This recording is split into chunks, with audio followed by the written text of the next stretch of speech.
Enoch Arden by Alfred Tennyson. Long lines of cliff breaking have left a chasm, and in the chasm are foam and yellow sands. Beyond, red roofs about a narrow wharf in cluster, then a mouldered church, and higher a long street climbs to one tall-towered mill, and high in heaven behind it a grey down with Danish barrows, and a hazelwood, by autumn nutters haunted, flourishes green in a cup-like hollow of the down.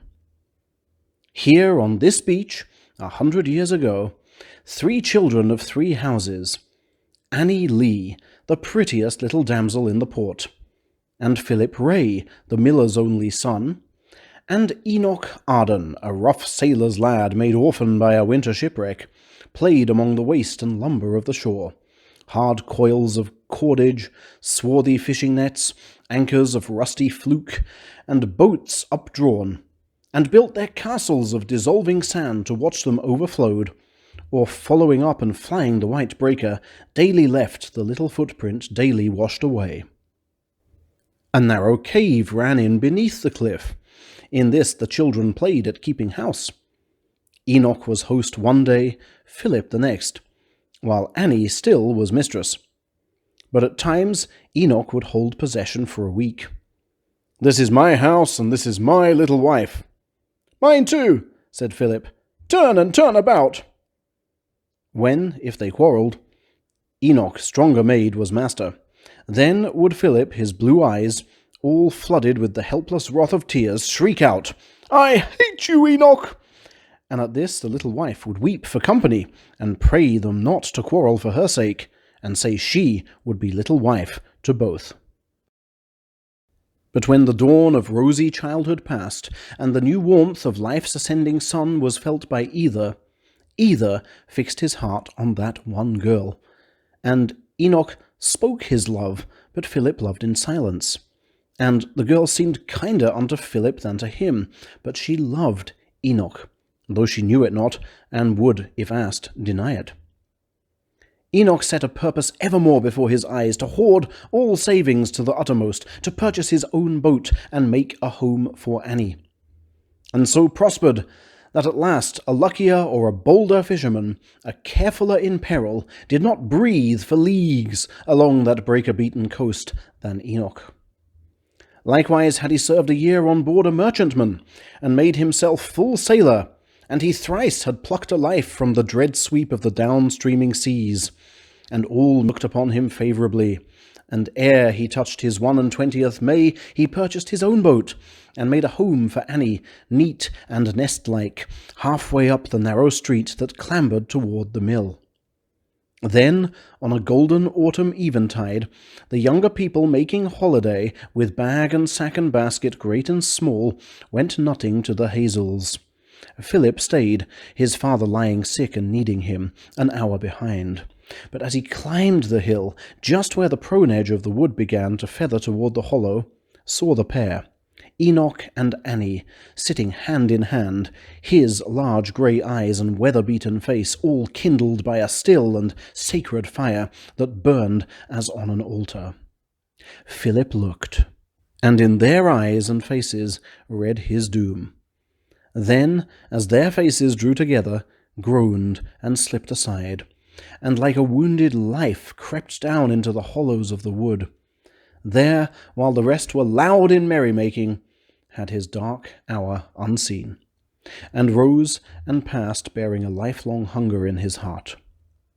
So these were wed, and merrily rang the bells, and merrily ran the years, 7 happy years, 7 happy years of health and competence and mutual love and honourable toil, with children. First, a daughter. In him woke, with his first babe's first cry, the noble wish to save all earnings to the uttermost, and give his child a better bringing up than his had been, or hers. A wish renewed, when 2 years after came a boy to be the rosy idol of her solitudes, while Enoch was abroad on wrathful seas, or often journeying landward. For in truth, Enoch's white horse, and Enoch's ocean spoil in ocean-smelling osier, and his face rough reddened with 1,000 winter gales, not only to the market cross were known, but in the leafy lanes behind the down, far as the portal warding lion whelp and peacock yew tree of the lonely hall, whose Friday fare was Enoch's ministering. Then came a change, as all things human change. 10 miles to northward of the narrow port opened a larger haven. Thither used Enoch at times to go by land or sea, and once, when there, and clambering on a mast in harbour, by mischance he slipped and fell. A limb was broken when they lifted him, and while he lay recovering there, his wife bore him another son, a sickly one. Another hand crept too across his trade, taking her bread and theirs, and on him fell, although a grave and staid God-fearing man, yet lying thus inactive, doubt and gloom. He seemed, as in a nightmare of the night, to see his children leading ever more low, miserable lives of hand to mouth, and her he loved, a beggar. Then he prayed, "Save them from this, whatever comes to me." And while he prayed, the master of that ship Enoch had served in, hearing his mischance, came, for he knew the man and valued him, reporting of his vessel China bound, and wanting yet a boatswain. Would he go? There yet were many weeks before she sailed from this port. Would Enoch have the place? And Enoch all at once assented to it, rejoicing at that answer to his prayer. So now that the shadow of mischance appeared no graver than as when some little cloud cuts off the fiery highway of the sun, and aisles a light in the offing. Yet the wife, when he was gone, the children, what to do? Then Enoch lay long pondering on his plans. To sell the boat, and yet he loved her well. How many a rough sea had he weathered in her!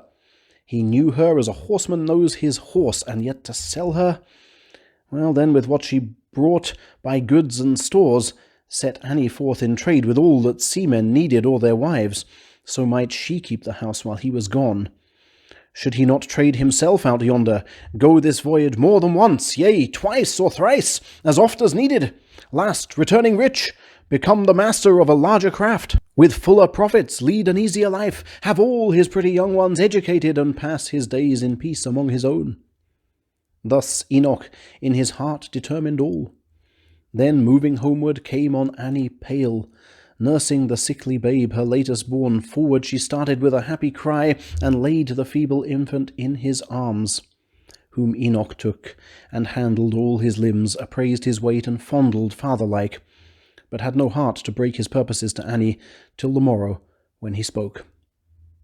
Then first, since Enoch's golden ring had girt her finger, Annie fought against his will, yet not with brawling opposition she, but manifold entreaties, many a tear, many a sad kiss by day and night, renewed, sure that all evil would come out of it, besought him supplicating, if he cared for her or his dear children, not to go. He not for his own self caring, but her and her children, let her plead in vain, so grieving held his will, and bore it through. For Enoch parted with his old sea friend, bought Annie goods and stores, and set his hand to fit their little streetward sitting-room with shelf and corner for the goods and stores.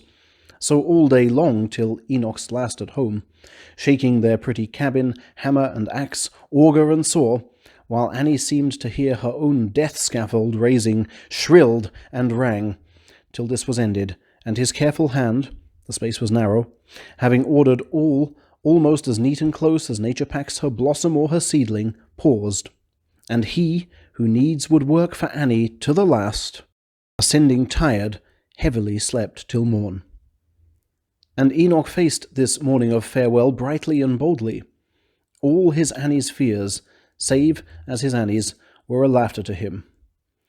Yet Enoch, as a brave, God-fearing man, bowed himself down, and in that mystery where God in man is one with man in God, prayed for a blessing on his wife and babes, whatever came to him. And then he said, "Annie, this voyage by the grace of God will bring fair weather yet to all of us. Keep a clean hearth and a clear fire for me, for I'll be back, my girl, before you know it." Then lightly rocking baby's cradle, and he, this pretty, puny, weakly little one, nay, for I love him all the better for it, God bless him, he shall sit upon my knees, and I will tell him tales of foreign parts, and make him merry when I come home again. Come, Annie, come, cheer up before I go. Him running on thus hopefully she heard, and almost hoped herself. But when he turned the current of his talk to graver things, in sailor fashion roughly sermonizing on providence and trust in heaven, she heard, and not heard him. As the village girl who sets her pitcher underneath the spring, musing on him that used to fill it for her, hears and not hears, and lets it overflow. At length she spoke. "O Enoch, you are wise, and yet for all your wisdom well know I that I shall look upon your face no more." "Well then," said Enoch, "I shall look on yours. Annie, the ship I sail in passes here," he named the day. "Get you a seaman's glass, spy out my face, and laugh at all your fears." But when the last of those moments came, "Annie, my girl, cheer up, be comforted. Look to the babes until I come again. Keep everything shipshape, for I must go. And fear no more for me, or if you fear, cast all your cares on God. That anchor holds. Is he not yonder in those uttermost parts of the morning? If I flee to these, can I go from him? And the sea is his, the sea is his. He made it." Enoch rose, cast his strong arms about his drooping wife, and kissed his wonder-stricken little ones. But for the third sickly one, who slept after a night of feverish wakefulness, when Annie would have raised him, Enoch said, "Wake him not, let him sleep. How should this child remember this?" and kissed him in his cot. But Annie from her baby's forehead clipped a tiny curl and gave it. This he kept through all his future, but now hastily caught his bundle, waved his hand, and went his way. She, when the day that Enoch mentioned came, borrowed a glass, but all in vain. Perhaps she could not fix the glass to suit her eye. Perhaps her eye was dim, hand tremulous. She saw him not. And while he stood on deck, waving, the moment and the vessel passed. Even to the last dip of the vanishing sail she watched it, and departed weeping for him. Then, though she mourned his absence as his grave, set her sad will no less to chime with his, but throve not in her trade, not being bred to barter, nor compensating the want by shrewdness, neither capable of lies, nor asking overmuch and taking less, and still foreboding, what would Enoch say? For more than once in days of difficulty and pressure had she sold her wares for less than what she gave in buying what she sold. She failed and saddened, knowing it, and thus, expectant of that news that never came, gained for her own a scanty sustenance, and lived a life of silent melancholy. Now the third child was sickly born, and grew yet sicklier, though the mother cared for it with all a mother's care.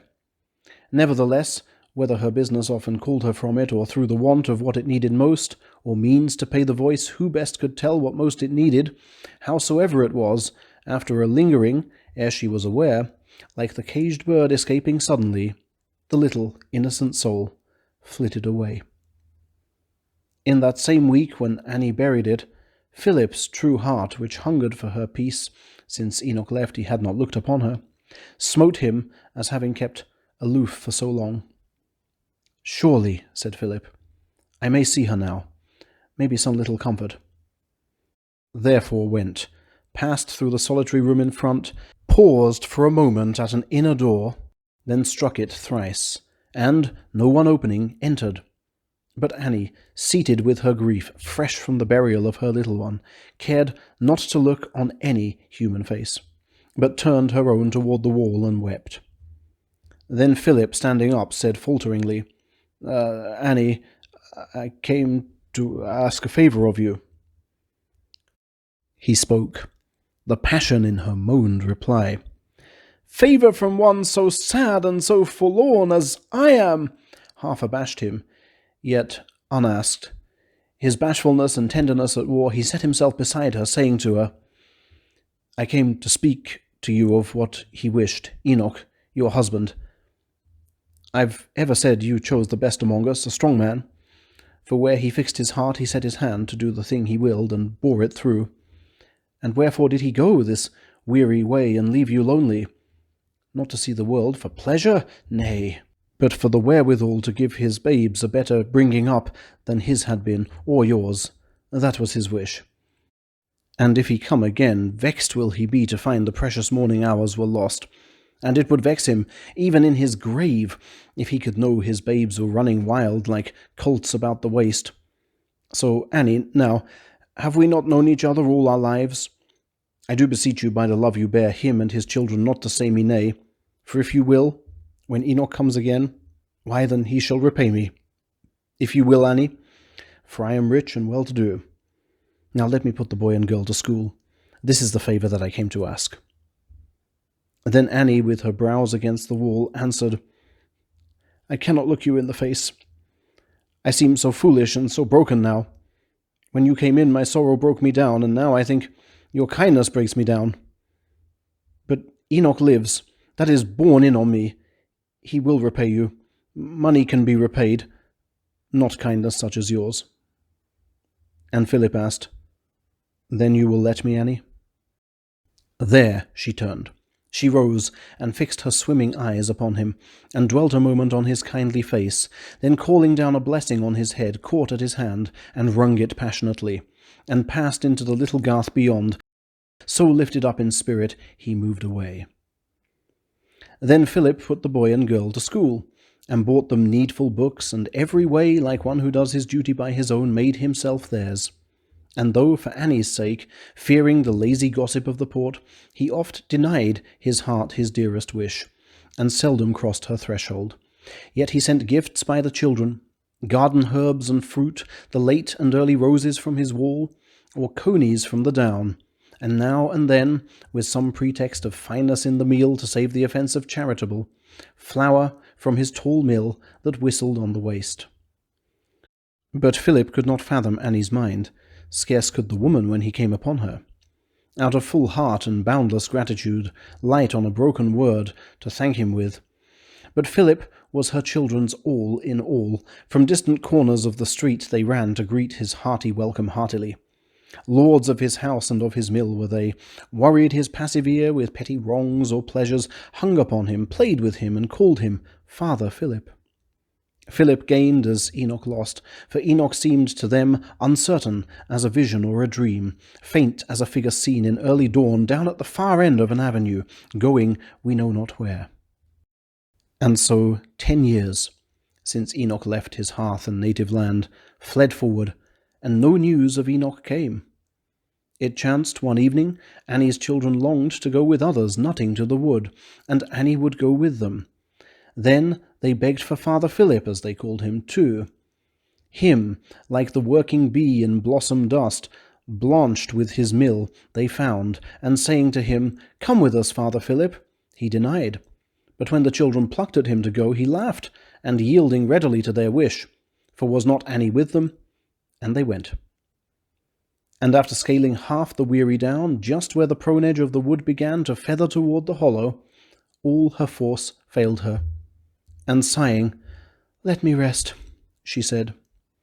So Philip rested with her well content, while all the younger ones with jubilant cries broke from their elders and tumultuously down through the whitening hazels made a plunge to the bottom and dispersed, and beat or broke the lithe reluctant boughs to tear away their tawny clusters, crying to each other and calling here and there about the wood.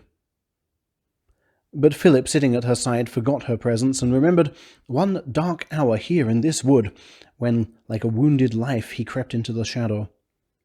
At last he said, lifting his honest forehead, Listen, Annie.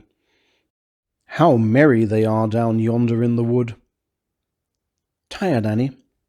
For she did not speak a word. Tired? But her face had fallen upon her hands, at which, as with a kind anger in him, The ship was lost, he said. The ship was lost. No more of that. Why should you kill yourself and make them orphans quiet? And Annie said, I thought not of it, but I know not why. Their voices make me feel so solitary. Then Philip, coming somewhat closer, spoke. Annie, there is a thing upon my mind, and it has been upon my mind so long, that though I know not when it first came there, I know that it will out at last. Oh, Annie, it is beyond all hope, against all chance that he who left you 10 long years ago should still be living. Well then, let me speak. I grieve to see you poor and wanting help. I cannot help you as I wish to do, unless— they say that women are so quick. Perhaps you know what I would have you know. I wish you for my wife. I fain would prove a father to your children. I do think they love me as a father. I am sure that I love them as if they were mine own. And I believe, if you were fast my wife, that after all these sad, uncertain years, we might be still as happy as God grants to any of his creatures. Think upon it, for I am well-to-do, no kin, no care, no burthen, save my care for you and yours. And we have known each other all our lives, and I have loved you longer than you know. Then answered Annie. Tenderly she spoke. You have been as God's good angel in our house. God bless you for it. God reward you for it, Philip, with something happier than myself. Can one live twice? Can you be ever loved as Enoch was? What is it that you ask? I am content, he answered, to be loved a little after Enoch. Oh, she cried, scared as it were. Dear Philip, wait a while. If Enoch comes, but Enoch will not come. Yet wait a year. A year is not so long. Surely I shall be wiser in a year. Oh, wait a little. Philip sadly said, Annie, as I have waited all my life, I may wait a little. Nay, she cried, I am bound. You have my promise in a year. Will you not bide your year as I bide mine? And Philip answered, I will bide my year. Here both were mute, till Philip, glancing up, beheld the dead flame of the fallen day pass from the Danish barrow overhead. Then, fearing night and chill, for Annie rose, and sent his voice beneath him through the wood. Up came the children, laden with their spoil. Then all descended to the port, and there, at Annie's door, he paused and gave his hand, saying gently, Annie, when I spoke to you, that was your hour of weakness. I was wrong. I am always bound to you, but you are free. Then Annie, weeping, answered, I am bound.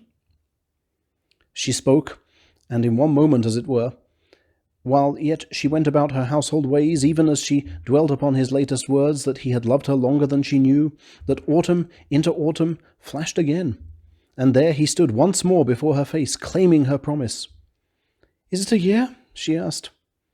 Yes, if the nuts, he said, be ripe again. Come out and see.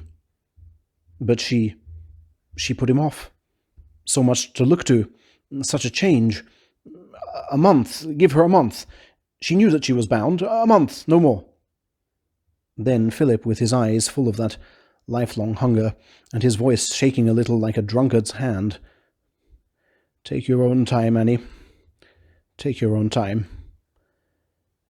And Annie could have wept for pity of him. And yet she held him on delayingly with many a scarce believable excuse, trying his truth and his long sufferance till half another year had slipped away. By this the lazy gossips of the port, abhorrent of a calculation crossed, began to chafe as at a personal wrong. Some thought that Philip did but trifle with her, some that she but held off to draw him on, and others laughed at her and Philip too, as simple folks that knew not their own minds.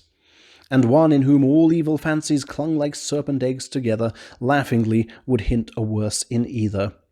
Her own son was silent, though he often looked his wish, but evermore the daughter pressed upon her to wed the man so dear to all of them, and lift the household out of poverty. And Philip's rosy face contracting grew careworn and wan, and all these things fell on her sharp as reproach. At last one night it chanced that Annie could not sleep, but earnestly prayed for a sign. My Enoch, is he gone? Then, compassed round by the blind wall of night, brooked not the expectant terror of her heart. Started from bed, and struck herself a light, then desperately seized the holy book, suddenly set it wide to find a sign, suddenly put her finger on the text, under a palm tree. That was nothing to her, no meaning there. She closed the book and slept, when lo! Her Enoch sitting on a height, under a palm tree, over him the sun. He is gone, she thought. He is happy. He is singing Hosanna in the highest.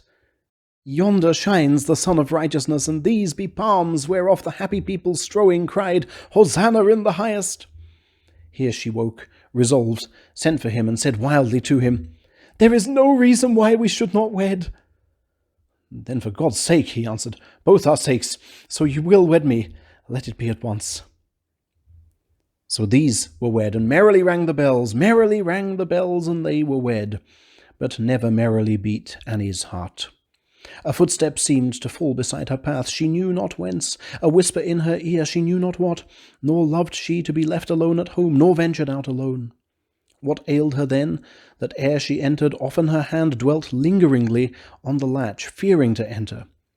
Philip thought he knew. Such doubts and fears were common to her state, being with child. But when her child was born, then her new child was as herself renewed. Then the new mother came about her heart. Then her good Philip was her all in all, and that mysterious instinct wholly died. And where was Enoch? Prosperously sailed the ship Good Fortune, though at setting forth the Biscay, roughly ridging eastward, shook and almost overwhelmed her. Yet, unvexed, she slipped across the summer of the world. Then, after a long tumble about the cape and frequent interchange of foul and fair, she passing through the summer world again, the breath of heaven came continually and sent her sweetly by the golden isles, till silent in her oriental haven. There Enoch traded for himself and bought quaint monsters for the market of those times, a gilded dragon also for the babes. Less lucky her home voyage. At first, indeed, through many a fair sea circle, day by day, scarce rocking, her full busted figurehead stared o'er the ripple feathering from her bows. Then followed calms, then winds variable, then baffling, a long course of them, and last storm, such as drove her under moonless heavens, till hard upon the cry of breakers came the crash of ruin, and the loss of all but Enoch and 2 others. Half the night, buoyed upon floating tackle and broken spars, these drifted, stranding on an isle at morn, rich but loneliest in a lonely sea. No want was there of human sustenance, soft fruitage, mighty nuts, and nourishing roots. Nor, save for pity, was it hard to take the helpless life so wild that it was tame. There in a seaward-gazing mountain gorge they built, and thatched with leaves of palm, a hut, half native cavern. So the 3, set in this Eden of all plenteousness, dwelt with eternal summer, ill-content. For one, the youngest hardly more than boy, hurt in that night of sudden ruin and wreck, lay lingering out a 3 years' death in life. They could not leave him. After he was gone, the 2 remaining found a fallen stem, and Enoch's comrade, careless of himself, fire-hollowing this in Indian fashion, fell sun-stricken, and that other lived alone. In those 2 deaths he read God's warning, wait. The mountain wooded to the peak, the lawns and winding glades high up like ways to heaven, the slender cocoa's drooping crown of plumes, the lightning flash of insect and of bird, the lustre of the long convolvuluses that coiled around the stately stems and ran even to the limit of the land, the glows and glories of the broad belt of the world, all these he saw. But what he fain had seen he could not see, the kindly human face, nor ever hear a kindly voice, but heard the myriad shriek of wheeling ocean-fowl, the league-long roller thundering on the reef, the moving whisper of huge trees that branched and blossomed in the zenith, or the sweep of some precipitous rivulet to the wave, as down the shore he ranged all day long, sat often in the seaward-gazing gorge, a shipwrecked sailor, waiting for a sail. No sail from day to day, but every day the sunrise broken into scarlet shafts among the palms and ferns and precipices, the blaze upon the waters to the east, the blaze upon his island overhead, the blaze upon the waters to the west, then the great stars that globed themselves in heaven, the hollower bellowing ocean, and again the scarlet shafts of sunrise, but no sail. There, often as he watched, or seemed to watch, so still the golden lizard on him paused. A phantom made of many phantoms moved before him, haunting him. Or he himself moved, haunting people, things, and places, known far in a darker isle beyond the line. The babes, their babble, Annie, the small house, the climbing street, the mill, the leafy lanes, the peacock yew tree and the lonely hall, the horse he drove, the boat he sold, the chill November dawns and dewy glooming downs, the gentle shower, the smell of dying leaves, and the low moan of leaden-coloured seas. Once, likewise, in the ringing of his ears, though faintly, merrily, far and far away, he heard the pealing of his parish bells. Then, though he knew not wherefore, started up shuddering, and when the beauteous, hateful isle returned upon him, had not his poor heart spoken with that, which being everywhere, lets none who speaks with him seem all alone. Surely the man had died of solitude. Thus over Enoch's early silvering head the sunny and rainy seasons came and went, year after year.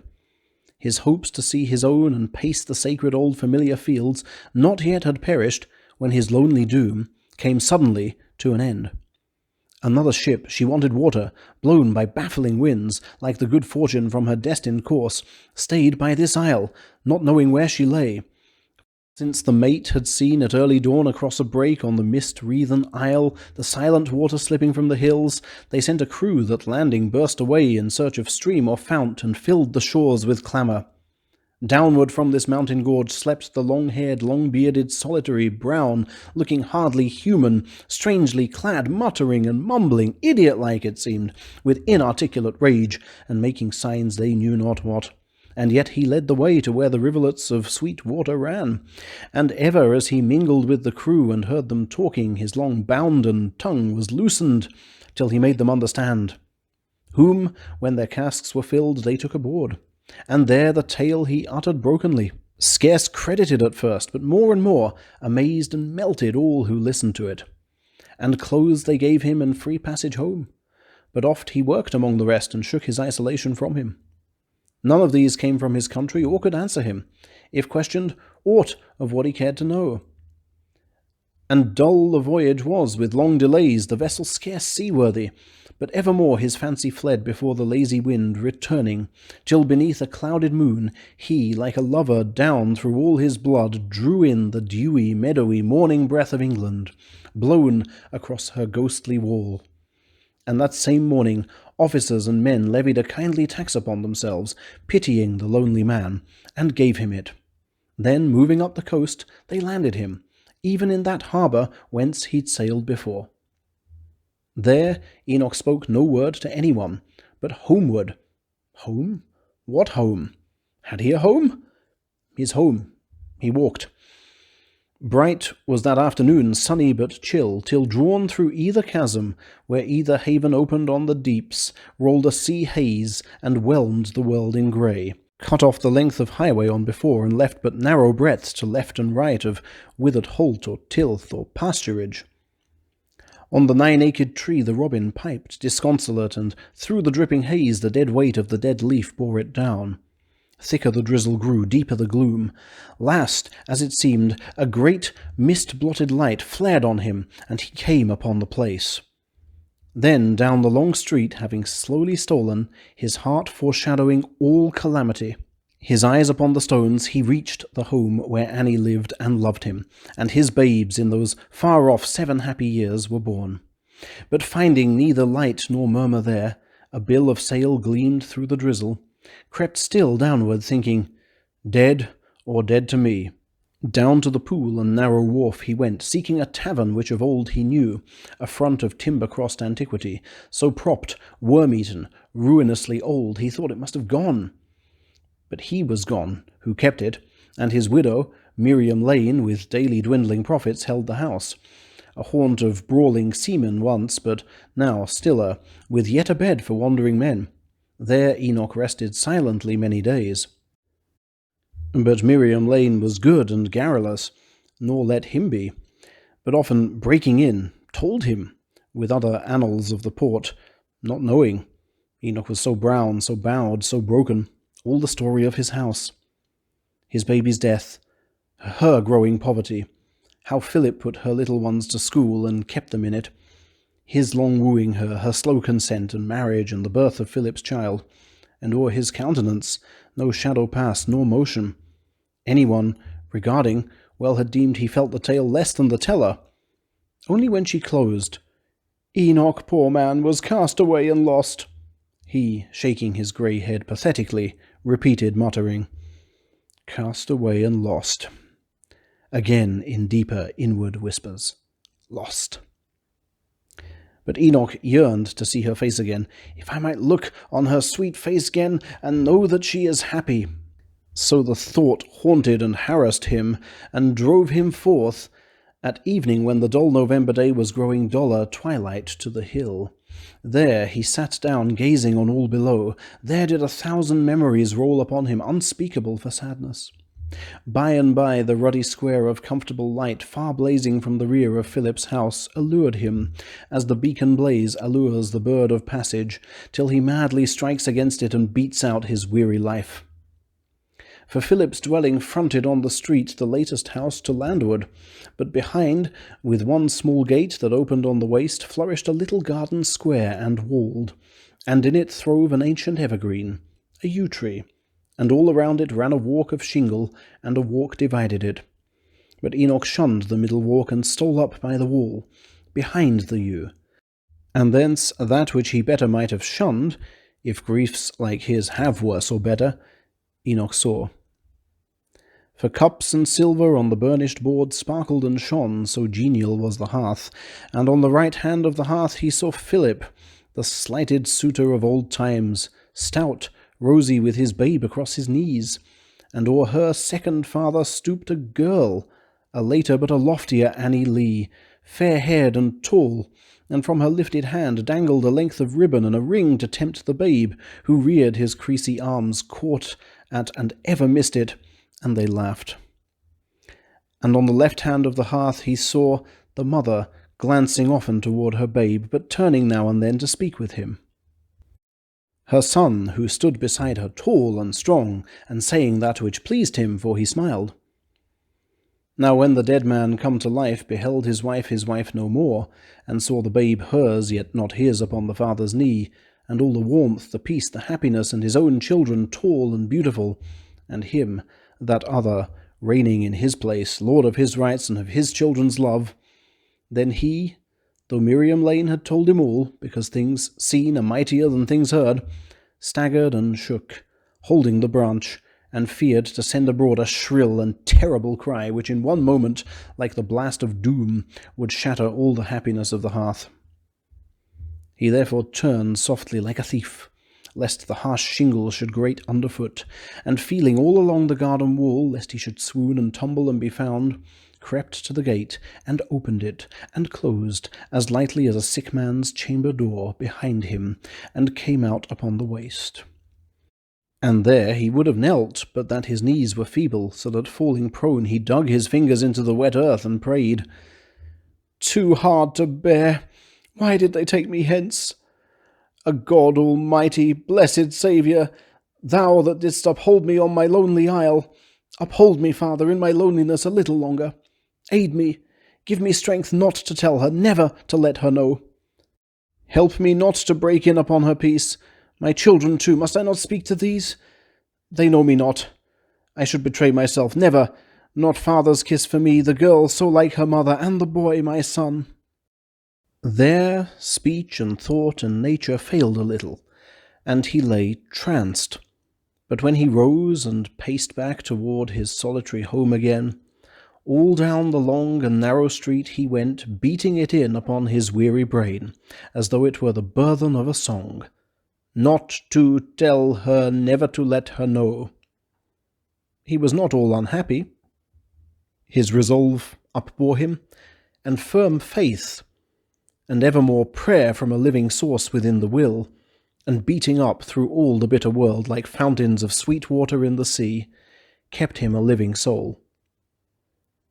"This miller's wife," he said to Miriam, "that you told me of, has she no fear that her first husband lives?" "Aye, poor soul," said Miriam, "fear enow.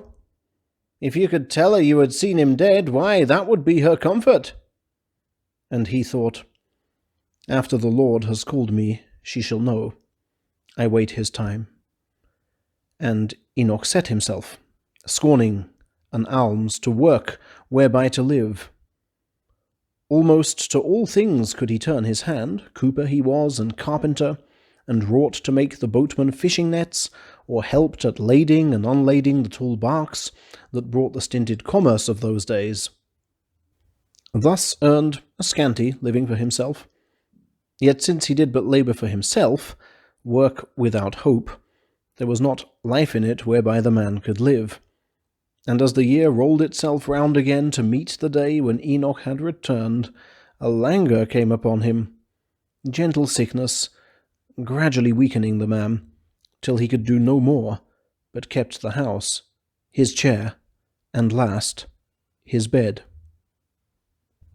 And Enoch bore his weakness cheerfully, for sure no gladlier does the stranded wreck see through the grey skirts of a lifting squall the boat that bears the hope of life approach to save the life despaired of, than he saw death dawning on him, and the close of all.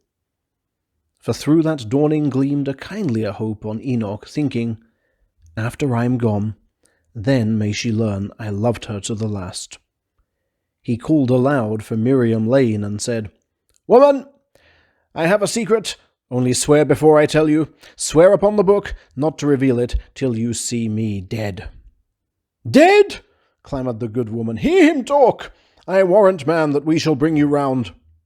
Swear, added Enoch sternly, on the book. And on the book, half-frighted Miriam swore. Then Enoch, rolling his grey eyes upon her, Did you know Enoch Arden of this town? Know him, she said. I knew him far away. Aye. I mind him coming down the street. Held his head high, cared for no man, he. Slowly and sadly Enoch answered her. His head is low, and no man cares for him. I think I have not 3 days more to live. I am the man. At which the woman gave a half-incredulous, half-hysterical cry. You! Arden, you! No! Sure, he was a foot higher than you be. Enoch said again, My God has bowed me down to what I am. My grief and solitude have broken me. Nevertheless, know that I am he who married, but that name has twice been changed. I married her who married Philip Ray. Sit, listen. Then he told her of his voyage, his wreck, his lonely life, his coming back, his gazing in on Annie, his resolve, and how he kept it. As the woman heard, fast flowed the current of her easy tears, while in her heart she yearned incessantly to rush abroad all round the little haven, proclaiming Enoch Arden and his woes.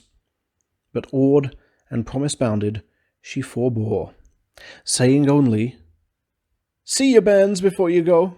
Oh, let me fetch him, Arden. And arose, eager to bring them down, for Enoch hung a moment on her words, but then replied, Woman, disturb me not now at the last, but let me hold my purpose till I die. Sit down again. Mark me and understand, while I have power to speak. I charge you now, when you shall see her, tell her that I died blessing her, praying for her, loving her. Save for the bar between us, loving her as when she laid her head beside my own. And tell my daughter Annie, whom I saw so like her mother, that my latest breath was spent in blessing her and praying for her. And tell my son that I died blessing him. And say to Philip that I blessed him too. He never meant us anything but good. But if my children care to see me dead, who hardly saw me living, let them come. I am their father. But she must not come, for my dead face would vex her afterlife. And now there is but one of all my blood who will embrace me in the world to be. This hair is his. She cut it off and gave it, and I have borne it with me all these years, and thought to bear it with me to my grave. But now my mind is changed, for I shall see him, my babe, in bliss. Wherefore, when I am gone, take, give her this, for it may comfort her. It will moreover be a token to her that I am he. He ceased, and Miriam Lane made such a voluble answer promising all, that once again he rolled his eyes upon her, repeating all he wished, and once again she promised. Then the third night after this, while Enoch slumbered motionless and pale, and Miriam watched and dozed at intervals, there came so loud a calling of the sea that all the houses in the haven rang. He woke. He rose, he spread his arms abroad, crying with a loud voice, "A sail! A sail! I am saved!" and so fell back and spoke no more. So passed the strong heroic soul away, and when they buried him, the little port had seldom seen a costlier funeral.